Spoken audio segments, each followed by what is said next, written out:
하나님 아버지 감사합니다. 저희들에게 하나님의 말씀을 선물로 허락해 주시고 우리가 이 말씀을 읽고 또 보며 들으며 이해하여 하나님을 우리 아버지로 알게 하시고 또 예수 그리스도의 나라를 위하여 함께 협력하는 동역자로서의 삶을 살도록 우리를 불러주셨으니 하나님, 오늘 우리가 이 주의 말씀을 읽을 때에 우리에게 은혜가 되는 시간이 되게 도와주시고 우리가 정말 필요한 이 땅을 주를 위해 사는데 필요한 그 모든 것들을 공급받는 귀한 시간이 되도록 도와주시기를 예수 그리스도의 이름으로 간절히 기도합니다. 아멘. 마태복음 9장 18절의 말씀부터 우리 함께 교독하셨으면 좋겠습니다. 18절부터 34절까지를 저와 함께 교독하시겠습니다. 마태복음 9장 18절부터 34절까지가 되겠습니다. 예수께서 이 말씀을 하실 때에 한 관리가 와서 절하여 이르되 내 딸이 금방 죽었사오나 오셔서 그의 몸에 손을 얹어 주소서. 그리하면 살아나겠나이다 하니 예수께서 일어나 가라심에 제자들도 가더니 12해 동안이나 혈루증으로 앓는 여자가 예수의 뒤로 와서 그 겉옷을가를 만지니 이는 그 마음에 겉옷만 만져도 구원을 받겠다 함이라. 예수께서 돌이켜 그를 보시며 이르시되 딸아 안심하라, 내 믿음이 너를 구원하였다 하시니 여자가 그 즉시 구원을 받으니라. 예수께서 그 관리의 집에 가사 피리 부는 자들과 떠드는 무리를 보시고 이르시되 물러가라, 이 소녀가 죽은 것이 아니라 잔다 하시니 그들이 비웃더라. 무리를 보내신 후에 예수께서 들어가사 소녀의 손을 잡으시매 일어나는지라. 그 소문이 그 온 땅에 퍼지더라. 예수께서 거기서 떠나가실새 두 맹인이 따라오며 소리질러 이르되 다윗의 자손이여 우리를 불쌍히 여기소서 하더니 예수께서 집에 들어가심에 맹인들이 그에게 나아오거늘 예수께서 이르시되 내가 능히 이 일 할 줄을 믿느냐. 대답하되 주여 그러하오니이다 하니 이에 예수께서 그들의 눈을 만지시며 이르시되 내 믿음대로 되라 하시니 그 눈들이 밝아진지라. 예수께서 엄히 경고하시되 삼가 아무에게도 알리지 말라 하셨으나 그들이 나가서 예수의 소문을 그 온 땅에 퍼뜨리니라. 그들이 나아갈 때에 귀신 들려 말 못하는 사람을 예수께 데려오니 귀신이 쫓겨나고 말 못하는 사람이 말하거늘 무리가 놀랍게 여겨 이르되 이스라엘 가운데에서 이런 일을 본 적이 없다 하되 바리새인들은 이르되 그가 귀신의 왕을 의지하여 귀신을 쫓아낸다 하더라. 이번 주부터 교우 여러분들 위해서 제가 이제 기도를 하려고 합니다. 제가 지난주에 카톡으로 주보에 이렇게 이름이 올라 계신 여러분들에게 기도 제목을 좀 보내주시면 제가 기억하고 있다가 이제 기도해 드리겠다고 부탁을 드렸더니 벌써 많은 분들이 제목을 이제 보내주기 시작을 하셨습니다. 누구를 위해서 기도할 수 있다는 것이 얼마나 큰 은혜이고 축복인지 모릅니다. 또 이러이러한 것들 위해서 기도해 주시면 참 좋겠습니다. 이런 부탁을 받았을 때 그 기도 제목을 이렇게 받아보면 이분의 삶이 지금 어떤 상황에 있는지 또 이 신앙 상태가 어떤 상황에 있는지 이런 것들을 잘 판단하고 분간할 수 있는 어떤 그 좋은 척도가 되는 것 같습니다. 예수님의 제자들이 예수에게 우리에게 그 기도하는 것을 좀 가르쳐 주십시오 이렇게 부탁을 드렸을 때 예수께서 주기도문을 통해서 우리가 뭘 위해 기도해야 될지를 이렇게 가르쳐 주지 않으셨습니까? 이 그리스도인들이 마음에 품고 있는 가장 높고 가장 깊고 가장 그 귀한 그런 그 소망과 기도라면 바로 이것일 것입니다. 주의 나라가 임하옵시며. 우리가 우리 스스로의 이 부족하고 온전하지 못한 이 삶의 모습을 보았을 때 또 다른 사람들의 죄 때문에 정말 우리가 마음에 상처가 있거나 삶이 어려워졌거나 또 이 죄로 인해서 망가져 버린 세상을 우리가 바라보면서 이 하나님의 진노를 더 이렇게 기억하게 되었을 때 또 하나님의 진노를 피하지 못하고 점점 더 그 어둠의 구렁텅이로 빠져 들어가는 이 세상 사람들의 그 안타까운 상황들을 보았을 때 우리 그리스도인들의 마음속에는 자연히 주의 나라가 속히 임하옵소서 이렇게 기도하지 않을 수 없게 되는 것입니다. 예수께서도 그래서 이 마태복음을 쭉 우리가 살펴보면 알겠지만 제자들에게 하나님의 나라에 대하여 굉장히 많이 말씀하셨던 것이죠. 이 마태복음만 살펴보아도 예수님께서 이 천국 여기에 대하여 무려 50여 번 이상이나 강조해서 말씀하셨던 것을 우리가 이 세 보면 알 수 있습니다. 그래서 마태에도요 이 예수님의 사역에 대하여 우리에게 이제 이렇게 정리를 해주고 있죠. 4장 23절 말씀해 보시면 예수께서 갈릴리에 두루 다니사 그들의 회당에서 가르치시며 이 천국의 복음을 전파하시며 백성들 중에 모든 병과 모든 약한 것들을 고치셨다 이렇게 말씀을 하고 있습니다. 그러니까 예수께서 하신 이 땅에서의 그 사역의 어떤 그 핵심적인 요소, 가장 중요한 어떤 그 포인트 이런 것이 있었다면 이 하나님의 나라에 관한 것이었을 것입니다. 그래서 우리가 계속 마태복음 지금 8장과 9장의 말씀을 살펴보고 있는데 여기에서도 역시 예수님께서 이 하나님의 나라가 이 땅에 임하였을 때 또 그 나라를 통치하시는 이 메시아께서 이 땅에 오셨을 때 이 하나님의 백성들이 무엇을 기대할 수 있을지 그분께서 가져오시는 이 하나님의 나라가 어떠한 나라인지에 대해서 마태가 아주 자세하게 우리에게 설명을 해주고 있는 것입니다. 8장과 9장에서 이 9가지 기적 사건을 3가지 그룹으로 이렇게 나누어 가지고 마태가 우리에게 설명해 준다고 말씀을 드렸는데요. 이제 이 9가지 중에서 마지막 3가지 사건을 우리가 오늘 본문 말씀을 통해서 살펴보게 됩니다. 여러 가지 기적들이 많이 일어났죠. 그 나병 환자를 살리시고 풍랑을 잔잔케 하시고 귀신 들렸던 사람을 쫓아내게 하시고 이 질병 들었던 사람들을 고쳐 주시고 이렇게 하면서 엄청난 기적들을 많이 일으키시고 그러면서 이 하나님의 나라가 이 땅에 임하였을 때 우리가 과연 어떤 것을 기대할 수 있을까? 이것을 우리가 마태복음 통해서 살펴보게 되는데요. 오늘 아마 우리가 보게 되는 이 9장에 있는 이 사건들 이것은 아마 그 모든 기적들의 최정점에 있는 어떤 그 클라이맥스라고 할 수 있는 그런 사건들임에 분명합니다. 여기 높은 지위에 있던 어떤 사람의 딸이 세상을 떠났는데 그 아버지가 이 절규하듯이 그 안타까움과 슬픔을 가지고 예수 앞에 달려 나와서 무릎을 꿇고 절을 하며 자기의 딸을 살려달라고 이렇게 간구하는 그런 안타까운 모습이 여기에 설명이 되고 있습니다. 근데 예수께서 그 딸을 살리셨다는 것입니다. 죽어버린 그 생명, 이제 이 세상과 작별을 해서 더 이상 만날 수 없었던 그 딸이 다시 생명이 들어가고 다시 일어나서 아버지의 품으로 돌아가는 이 사건이 지금 마태복음 9장에 설명되고 있습니다. 여러분이 얼마나 놀라운 사건입니까? 얼마나 이것이 황당한 사건입니까? 여러분 이런 일을 본 적이 있습니까?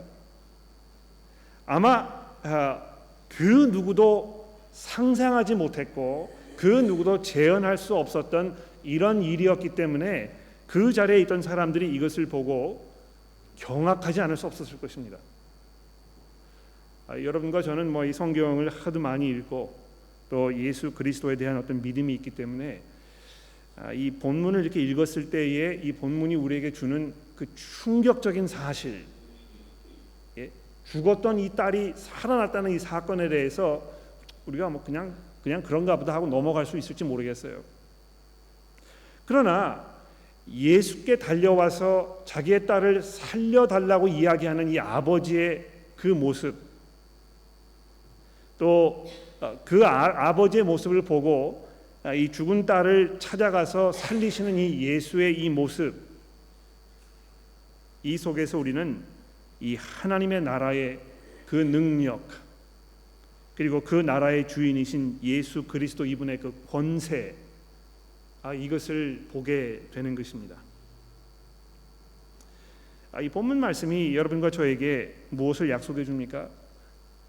이 어린 딸이 살아났던 것처럼 여러분과 저도 이 부활의 그 능력 가운데 우리가 이 부활의 몸으로 다시 일어날 그 날이 있을 것이라는 이것을 우리에게 약속해 주고 있다는 것입니다. 근데 여기 보시면 모든 그 복음서의 저자가 이 사건을 기록을 할 때 한 사람도 예외 없이 이 딸의 생명과 혈류증을 12년 동안이나 앓았던 이 여인의 사건을 항상 이렇게 결부시켜서 우리에게 소개해주고 있습니다. 그러니까 이거를 뭐 꼭 구태여 이렇게 섞어서 설명할 필요가 특별히 없었을 텐데도 불구하고 모든 복음서의 저자들이 그것을 그렇게 우리에게 설명해주고 있다는 것입니다. 왜 그랬을까요? 여러분, 이 혈류증이라는 거 얼마나 끔찍한 것인지 이 출혈이 멈추지 않아가지고 12년 동안이나 고생해야 하는 이 안타까운 여인의 이 형편을 한번 생각해 보십시오. 여러분, 그 레위기서에 보시게 되면은요, 이 하혈을 하는 그 여자는 자기뿐만이 아니고 자기가 입고 있는 옷, 앉아 있는 의자, 살고 있는 집, 걸어가는 길, 이 모든 것들을 다 부정하게 만드는 그런 사람이었습니다. 그래서 그 여자를 만져도 부정하게 되고 그 옆에 있어도 부정하게 되고, 이래서 어떤 그 하나님의 저주 가운데 놓여 있는 것 같은 이 생명의 어떤 그 근원이 되는 이 피가 몸에서 빠져나가기 때문에 거의 죽은 것과 다름이 없는 이런 여인이 역시 예수 그리스도의 이 은혜와 능력 가운데 이 생명을 다시 얻게 되는 이런 사건이 지금 우리에게 소개가 되고 있다는 것입니다. 여러분, 여기 보시면은요, 굉장히 중요한 사건이 하나 있는 점이 하나 있는데요. 우리가 이 성경을 읽으실 때 여러분이 이제 이것을 이렇게 빨리 픽업을 하셨는지 모르겠습니다만 21절에 보시면은요, 이 여자가 예수의 그 겉옷을 만지면서 머릿속에 생각했던 바를 이렇게 설명을 하고 있습니다. 이는 제 마음에 그 겉옷만 만져도 몸이 나을 것이라고 생각함이더라. 이렇게 하지 아니하고 그 겉옷만 만져도 구원을 받겠다 함이라, 이렇게 표현한 것입니다. 이 문제는요, 단순히 이 육체의 어떤 그 회복, 이것만을 의미하는 것이 아니고 이 여자의 그 구원, 하나님과의 올바른 관계 속에 들어갈 수 있는 그 온전한 그 상태의 회복, 이것을 전제로 하는 것입니다.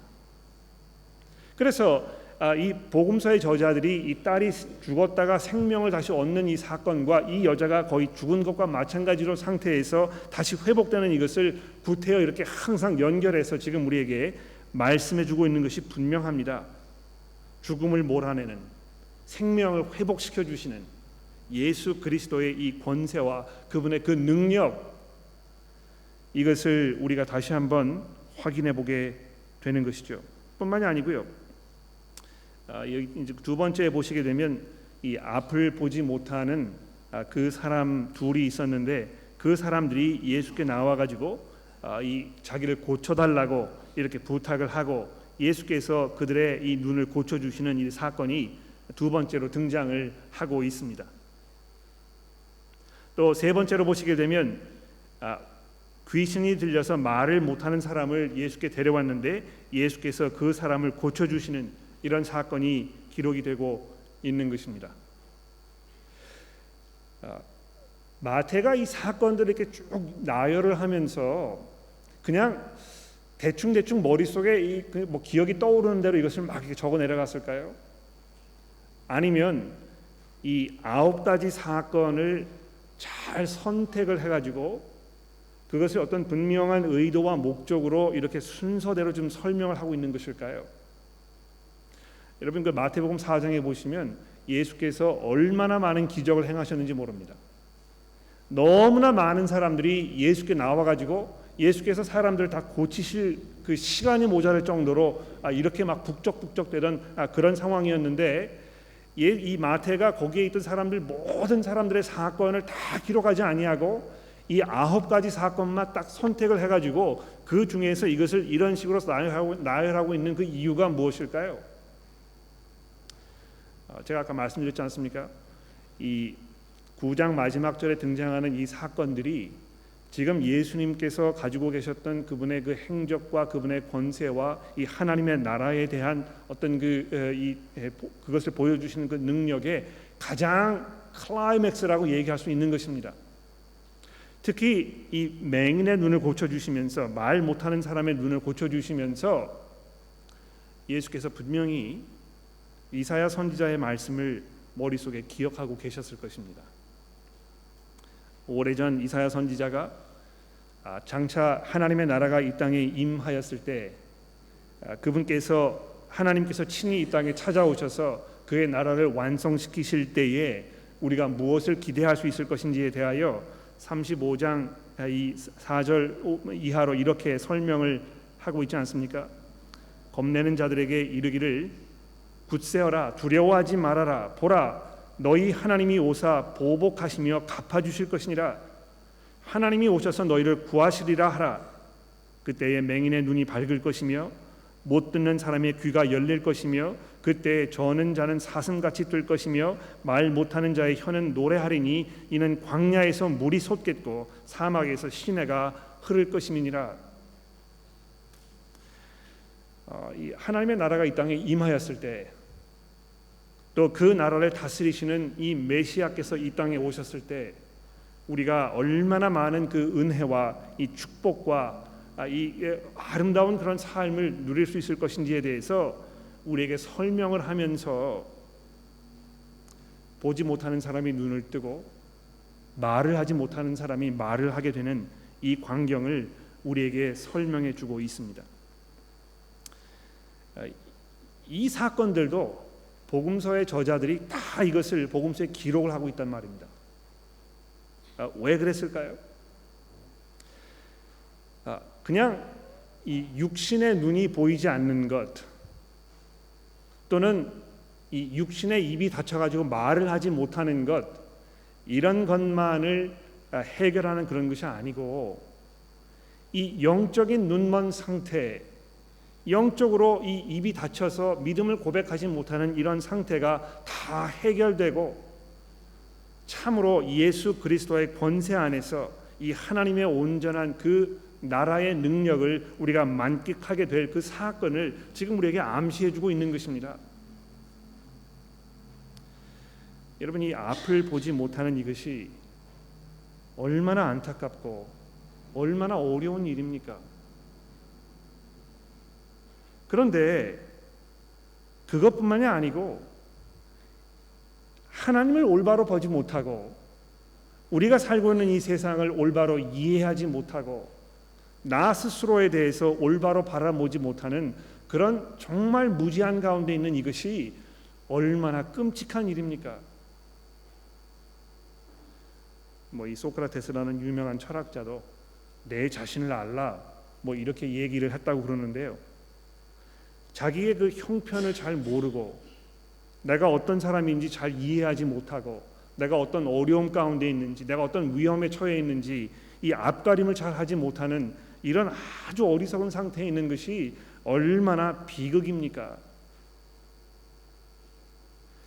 여러분, 이 말을 하지 못하는 거 굉장히 답답하지 않습니까?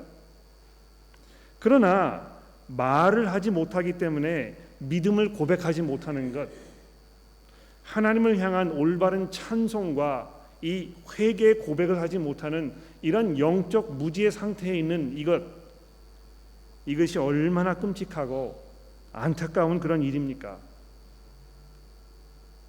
그런데 예수께서 이 땅에 오셔서 그런 모든 것들을 거침없이 아무런 어려움도 없이 다 해결하고 물리치시는 이 놀라운 사건들이 마태복음 9장에서 우리에게 소개가 되고 있는 것입니다. 여러분, 2004년도에 쓰나미가 이 인도네시아에 몰려왔을 때 거기 그 동영상에 찍혔던 그 기억 나십니까? 그 거대한 파도가 이 휴양지를 막 휩쓸고 지나가면서 아무도 그것을 막을 수가 없는 이 파도의 힘이 그 앞에 있는 모든 것들을 초토화시키고 다 무너뜨리고 다 물에 잠겨버리는 그런 그 엄청난 그 에너지, 이거 기억나십니까? 예수 그리스도께서 이 땅에 오셔서 하나님의 나라를 선포하시며 그 하나님의 나라가 이 땅에 임하셨을 때에 나타날 그 모든 징조들을 보여주시는 이 마태복음 8장과 9장의 이 사건이 얼마나 엄청난 에너지로 지금 우리에게 다가오고 있습니까? 더군다나 그 주체가 되시는 예수께서는 은혜를 겸비하신 그 권세로 어려움에 처한 사람들을 외면치 않으시는, 그들을 외면하지 아니하시고 찾아가셔서 만져주시고 고쳐주시고 그들의 이 간청을 들어주시며 그들의 이 필요를 채워주시고 회복시켜주시는 한없는 은혜와 한없는 능력의 메시아이신 것입니다. 여러분과 제가 이 분을 우리의 구주로 고백하고 그분 안에서 거듭나고 하나님 나라의 그 소망 가운데 이제 안전하게 살 수 있는 이것이 얼마나 놀라운 은혜인지 모릅니다. 때로 우리가 예수를 아는 것, 이것이 뭐 그렇게 대단한 일인가, 이것이 실제로 내 삶 속에서 뭐 어떤 구체적인 그 은혜를 베풀어 주는가, 이런 것을 약간 그 회의적인 눈으로 바라볼 때가 분명히 있습니다. 뭐 예수 믿어도 그만이고 믿지 않아도 그만이고, 예수 믿었는데 신앙생활을 했더니 뭐 내가 별로 이렇게 좋아진 게 없는 것 같고 굉장히 안타깝게 생각을 할 때가 있지 않습니까? 제가 오늘 아침에 나은엠 회중에 갔었는데요, 공교롭게도 제 옆에 앉아있던 형제와 같이 이야기를 하면서 바로 그 이야기를 들었습니다. 제가 신앙생활을 지금 한지 굉장히 오랜 세월이 됐는데 저는 아직도 싱글입니다. 너무 이 싱글로 사는 것이 외롭고 내가 빨리 결혼하고 싶은데 대상자가 태어나지 아니하고 내가 예수 믿었는데 뭐 이것이 무슨 소용이 있는지, 이게 나에게 무슨 혜택을 주는지 내가 도무지 분간되지 않아서 마음이 오락가락한다고. 그러나 그런 상황일수록, 우리의 형편이 그런 가운데 있을수록 우리의 믿음이 흔들리고 우리가 약간 그 회의적인 마음을 갖게 되고 절망적인 눈으로 세상을 바라보게 되고 안타까움으로 어찌할 바를 모를 이럴 때에 우리가 이 복음서를 통해서 만나는 이 예수의 권세와 그분의 그 은혜를 돌아보는 것이 얼마나 큰 은혜요 축복입니까? 우리가 이것을 끊임없이 듣고 끊임없이 다시 한번 우리 스스로에게 리마인드하고 우리가 섬기는 이 예수께서 어떠한 분이신지를 우리가 입으로 고백하고 서로 증거하고 이렇게 하는 것이 우리 믿음이 자라가는 그 척도인 것입니다. 그렇지 않습니까? 오늘 본문 말씀은 또한 예수의 권세뿐만이 아니고 그 권세 아래 섰던 이 사람들의 이야기를 우리에게 여러 가지로 설명을 해주고 있습니다. 여기 보시면 예수를 비웃었던 사람들, 그 사람들의 이야기가 이 첫 번째 사건에 등장하지 않습니까? 그렇죠? 그 24절에 보시면은요, 물러가라, 이 소녀가 죽은 것이 아니라 잔다, 예수께서 이렇게 말씀을 하셨는데 그 이야기를 들은 사람들이 어떻게 했습니까? 예수를 비웃더라 이렇게 되어 있습니다.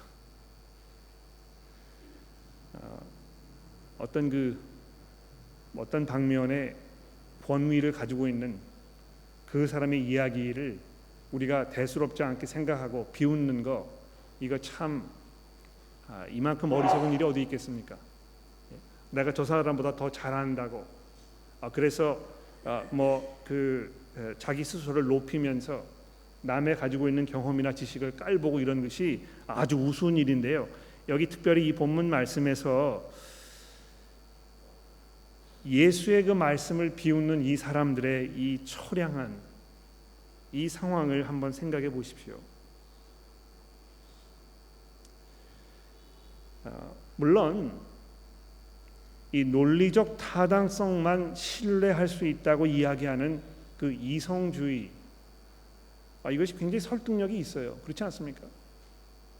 나는 이 논리적으로 이게 설명이 될 수 있는 것만 내가 믿겠다. 그래서 죽은 사람이 살아나는 거 나 믿지 못한다. 기적이 일어난다는 거 나는 믿지 못한다. 신앙을 갖는 것이라는 것은 이 논리적인 사고력에 대한 어떤 그 포기를 말하는 것이다. 나는 도저히 믿음을 가질 수 없다. 이렇게 이야기하시는 분들이 얼마나 자기 모순 속에 있는지 한번 생각해 보십시오. 우리 삶 속에서 논리로 설명될 수 없는 일들이 얼마나 많습니까? 여러분 그 보십시오. 어떤 그 진화론에 의하면 이 세상에는 강자만 살아남게 되어 있습니다. 그렇죠? 인간의 본능이라는 것이 자기의 어떤 그 이익과 안녕을 위해서 다른 것들을 희생하는 것을 주저하지 않는 어떤 그 동물적인 그런 그 생각이 있다는 그런 근거하에 있는 것입니다.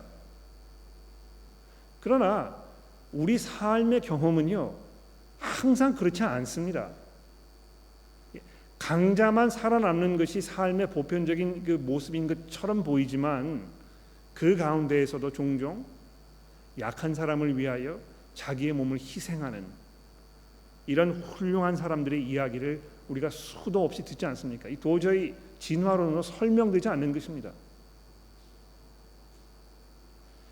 그 당시에 이 자리에 있던 이 사람들이 예수의 말을 듣고 비웃으면서 어떻게 죽은 사람이 살아날 수 있겠는가 이렇게 비웃었을지 모릅니다만 이 사람들은 예수의 권세를 몰랐던 것입니다.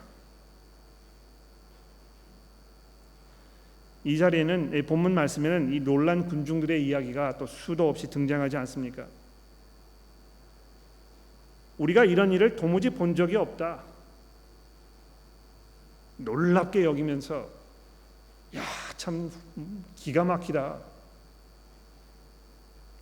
그러나 마태는요. 예수의 행적을 보고 놀라는 것을 믿음이라고 얘기하지 않습니다. 사실 그 마태복음 보게 되면 이 10장 이 전까지 예수의 그 모습을 보고 놀랐던 사람들의 이야기를 마태가 수도 없이 우리에게 설명을 하고 있습니다. 이 7장 28절 말씀 경우에 보십시오. 예수께서 그 가르치심을 다 하고 나니까 거기에 있던 사람들이 예수의 설교를 듣고 무리들이 그의 가르침에 놀랐더라. 또 예수께서 바다를 장전하게 하셨을 때 그 배에 함께 타고 있던 사람들이 놀랍게 여겨 이르되 이가 어떤 사람이기에 바람과 바다도 순종하는가. 귀신 들린 사람이 고침을 받은 후에 그 돼지떼가 이 물에 익사를 하지 않았습니까? 그랬더니 그 온 시내가 예수를 만나보려고 나아가서 그 지방에서 떠나기를 간구했다는 것입니다. 또 이 중풍병자를 고친 후에 무리가 그 모습을 보고 두려워하며 이런 권능을 사람들에게 주신 하나님께 영광을 돌렸다고 이렇게 이야기하지만 그것이 믿음이라고 부르지 않았다는 것입니다. 우리가 예수에 대해서 호기심을 가질 수 있을지 모르겠어요. 야, 이 참 훌륭한 선생이다. 이런 그 놀라운 일을 한다는 것, 야, 참 기가 막힌 일인 것 같아. 그러나 거기서 더 나아가야 하는 것입니다. 그것 자체가 믿음이 아닌 것입니다.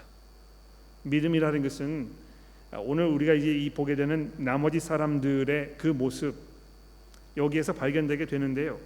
여러분 이 딸을 잃었던 그 아버지, 앞을 보지 못하는 이 맹인, 이 사람들의 그 절박한 그 모습 이것을 한번 생각해 보십시오. 여러분 이 아버지가요 지금 어떤 모습으로 이 예수 앞에 나왔겠습니까? 여기 한 관리가 와서 절하며 이르되 이렇게 돼 있는데 누구 앞에 무릎을 꿇는다는 것, 더군다나 이 관리라는 사람이 이것이 이 사람의 이 절박함을 우리에게 잘 대변해주고 있지 않습니까? 앞을 보지 못하는 이 사람들도요. 여기 한번 보시면 27절입니다. 예수께서 거기에서 떠나실새 두 맹인이 따라오며 소리를 질러 이르되 다윗의 자손이여 우리를 불쌍히 여기소서 하더니 예수께서 집에 들어가심에 되어 있습니다. 그렇죠? 이 길거리를 걸어가고 계시는데 이 맹인들이 따라와 가지고 지금 예수께 도와달라고 간청을 했는데요. 예수님께서 의도적으로 그 자리에서 이 사람들의 그 부르짐을 듣지 아니하시고 집에 도착할 때까지 그냥 가만히 계셨다는 것입니다. 그런데요, 이 사람들이요 그것을 포기하지 아니하고 끝까지 집에까지 따라와서 예수를 붙들고 자기의 그 형편을 고쳐달라고 이야기하는 이런 모습들이 지금 우리에게 소개되고 있지 않습니까? 절박한 상황에 놓여 있지 않으면 하나님에게 이 은혜가 얼마나 놀라운 것인지 잘 모릅니다.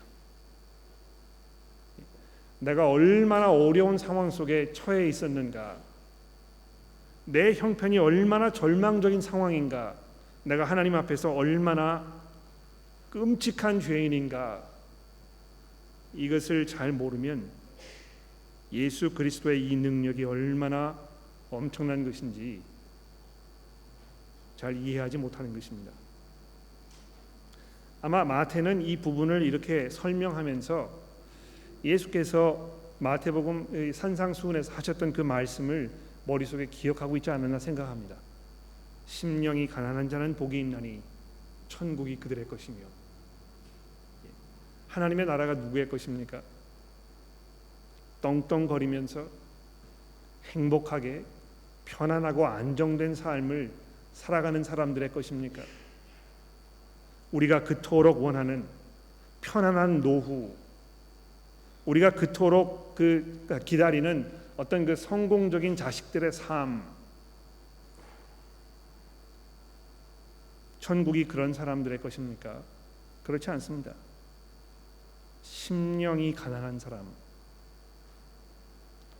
너무너무 절박해서 하나님 앞에 무릎을 꿇고 눈물로 하소연하지 않으면 안 되는 이런 사람들의 이 겸손한 이런 모습, 이것이 마태복음을 통해서 계속해서 우리에게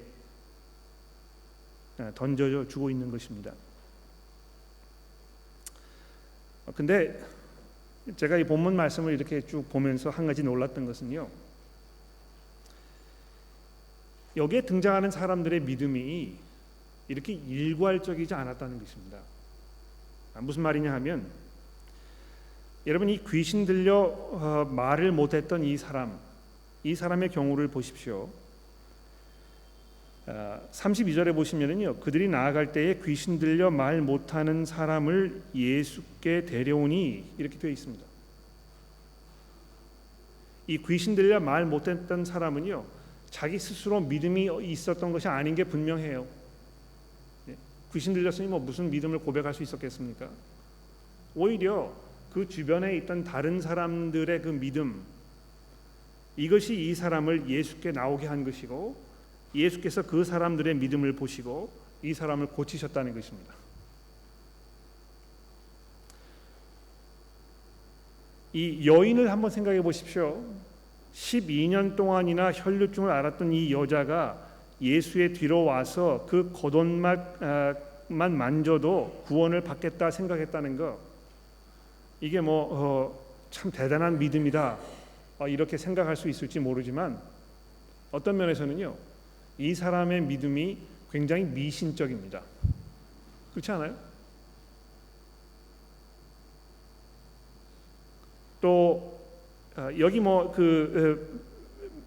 이 마태복음에 등장하는 여러 사건들을 보았을 때 여기에 등장하는 이 사람들의 이런 모습이 아주 일괄적으로 이 맹인들처럼 예수가 누구이신지 잘 이해하고 다윗의 자손이라고 확실히 고백하고 또 예수께 나와서 내가 이것을 믿는다고 얘기하고 이러지 않았다는 것입니다. 어떤 면에서는 이 아버지도요, 백부장보다 못한 믿음을 가지고 있었던 것 같아요. 여러분 백부장 사건 기억나시죠? 예수님 제 집에 들어오지 마시고요, 제가 감당하지 못하니까 그냥 말씀만 하십시오. 그러면 제 하인이 나을 것입니다. 그 사람의 그러한 믿음을 고백해 보면 이 아버지의 제발 우리 집에 오셔가지고 이렇게 이 고쳐달라고 했던 그 믿음이 뭔가 부족한 것처럼 보이지 않습니까? 그런데 중요한 것은요, 불완전한 믿음을 보시고서도 예수께서 그 사람들의 그 필요를 마다하지 않으셨다는 것입니다. 이 마태가 지금 우리에게 강조하고 있는 것은 얼마나 우리가 믿음이 많은가, 얼마나 좋은 믿음을 가지고 있는가, 이런 것이기보다는 예수 그리스도께 의지하지 않으면 안 되는, 그분의 그 능력이 우리 구원의 근본이고 기본이라는 것을 우리에게 계속해서 말씀해주고 있는 것 같습니다. 물론 그렇다고 해서 믿음을 가꾸지 않고 영양분을 공급하지 않고 방치해 두어도 괜찮다는 말을 드리는 것은 아닙니다. 여러분, 이 믿음이라는 것은요, 잘 가꾸지 않으면 금방 시들어버리게 되어 있습니다. 믿음을 어떻게 가꾸는 것입니까? 하나님의 말씀을 개인적으로 공적으로 듣고 묵상하고 고백하고 또 다른 사람들을 섬기고 함께 공동체 생활을 하고 그 안에 모이는 일을 게을리하지 아니하고 거기에서 사랑과 선행을 서로 격려하고 내가 조금 힘들고 어렵더라도 그것을 주저하지 아니하고 함께 모이는 자리에 참석하고 그래서 사람들에게 본을 보이고 이렇게 하는 것이 믿음이 자라게 하는 근본적인 방법입니다.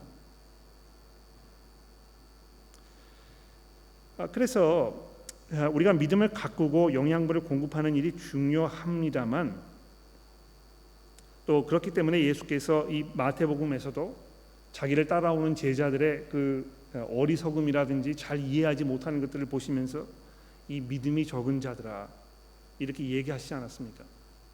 그러니까 믿음이 적은 상태에 있는 것이 뭐 좋다고 얘기하고 그래도 괜찮다고 말씀하는 것은 아닙니다. 분명히 여러분과 저는요 믿음을 잘 가꾸고 그렇게 하기 위하여 거기에 많은 시간과 노력을 투자해야 할 분명한 책임이 있는 것입니다. 그러나 더 놀라운 것은 그럼에도 불구하고 우리를 구원하는 것은 우리 믿음이 아니고 예수 그리스도 그분이시라는 것입니다. 우리의 믿음이 온전하지 못하여도 부족하여도 흔들려도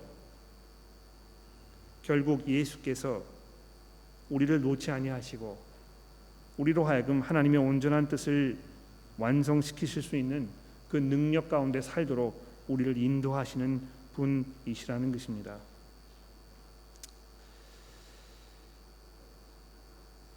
우리의 삶 그 자체가 우리 앞에 던지는 장애물들 때문에 우리의 마음이 무겁고 우울할 때, 또 믿음 생활이 실망스럽고 활력이 없어서 때로 우리 삶 속에 있는 우리 스스로의 죄의 문제나 또 다른 사람들의 죄의 문제로 우리의 신앙이 자라지 아니하고 제자리 걸음을 하고 있는 것처럼 보이고 활력이 없을 때에 우리는 복음서에 등장하시는 예수의 모습을 듣고 또 들어야 할 것입니다. 우리에게는 지속적인 이 리마인더가 필요한 것입니다. 예수께서 얼마나 권세가 놀라운 분이신가, 그분께서 우리에게 약속하시는 이 하나님의 나라가 얼마나 놀라운 것인가, 그분께서 얼마나 은혜와 자비와 사랑이 풍성하신 분이신가,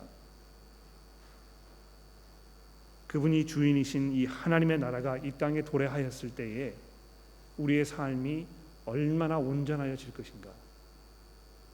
그래서 우리가 그것을 기억했을 때 우리는 고통 중에서도 기쁨과 소망으로 살아갈 수 있습니다. 이 마태복음의 이런 그 예수 그리스도의 이 사건의 이 기적들의 사건을 바라보았을 때 여러분의 마음 가운데에는 뭐 어떤 그 감정들이 이렇게 일어나시는지 모르겠어요. 그러나 저는요 이 복음서의 이 이야기를 이렇게 읽으면서 얼마나 마음이 평온해지는지 모릅니다. 얼마나 이것이 더 많은 확신과 마음속에 평화를 주는지 모르는 것입니다. 얼마나 이것이 기쁘고 감사한 것인지 모르는 것입니다. 우리가 비록 살면서 어떤 그 불안함이라든지 염려라든지 또는 우울함이라든지 이런 것을 일시적으로 우리가 경험할 수 있지만 예수의 이 사랑과 이분의 이 능력, 이분의 이 권세를 우리가 돌아보았을 때 우리는 다시 그분을 찬송하고 우리의 삶을 기쁨과 감사로 살아갈 수 있게 되는 것입니다. 그래서 오늘 설교를 마치면서 제가 여러분과 함께 이 주기도문으로 우리의 이 간구를 하나님께 말씀드리고 우리의 믿음을 고백하고 이렇게 했으면 참 좋겠습니다. 여러분 기억나시는지 모르겠습니다만 신약 성경의 맨 마지막 두 번째죠. 요한계시록 맨 마지막 부분에 어떻게 성경이 끝내고 있습니까? 주 예수여 오시옵소서. 이것이 여러분과 저의 간절한 이 신앙 고백과 또 우리의 간구가 되기를 기도합니다. 우리 함께 주기도문으로 기도합시다. 하늘에 계신 우리 아버지시여, 이름이 거룩히 여김을 받으시오며 나라가 임하옵시며 뜻이 하늘에서 이루어진 것 같이 땅에서도 이루어지이다. 오늘날 우리에게 일용할 양식을 주옵시고 우리가 우리에게 죄 지은 자를 사하여 준 것 같이 우리의 죄를 사하여 주옵시고 우리를 시험에 들게 하지 마옵시며 다만 악에서 구하옵소서. 내게 나라와 권세와 영광이 아버지께 영원히 있사옵나이다. 아멘.